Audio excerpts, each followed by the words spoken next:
आज तर कॉलेज म्हणणं लवकर जावं म्हणतं घरी, पण बसच ना डायरेक्ट अख्खी 1 तास लेट झालती बर का. आणि त्यात ना बस मध्ये चढायच्या अवकात इतक्या झालत्या ना. आता सगळं सविस्तर सांगतो, त्याआधी फक्त ब्लॉग शेवटपर्यंत बघा. तर नमस्कार मंडळी, मी तुमचा लाडका ब्लॉगर करते बर का. आज होता बायोलॉजी आणि मॅथचा पेपर बर का. डोक्यात तर काही जात नव्हतं, तरी बी ना कसा असा पेपर लिवाच लागला बर का. तर जाऊ द्या सूत्र, मी ना बस स्टँडच्या दिशेने चाललोच होतो. मध्येच ना नवरात्रीची तयारी एकदम दणक्यात चालली होती बर का. आणि त्याच्यात ना सूत्र माझ्या ना फालतूकच्या गप्पा चालू होत्या बर का.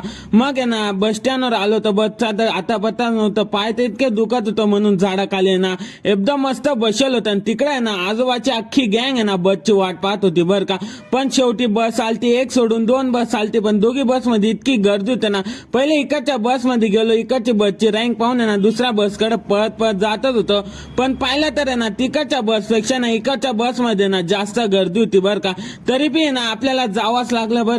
बसचा दरवाजा तर इतका लांब होता ना, म्हणजे लास्टच्या टायराकडेच भाऊ. आणि कोणाची चढायची गाय तर कोणाची उतरायची गाय.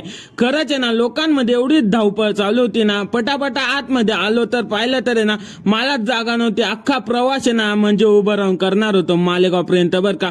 पटापटा आहे ना कंडक्टर कडनं ना 16.5 रुपयाचं तिकीट फाडलं आणि डायरेक्ट मालेगावात आलो तर अजून एक पनोती लागून गेली. त्यात धावपळमुळे ना डायरेक्ट आहे ना चैनच तुटून गेली आपल्या दप्तराची बर का. आता थोडी कलाकृती करू म्हणतं इकडे तिकडे लावत होतो, पण लागली नाही बर का चेन. तशीच आहे ना बॅग हातात घेतल्या ना आता घराकडे जात होतो बर का.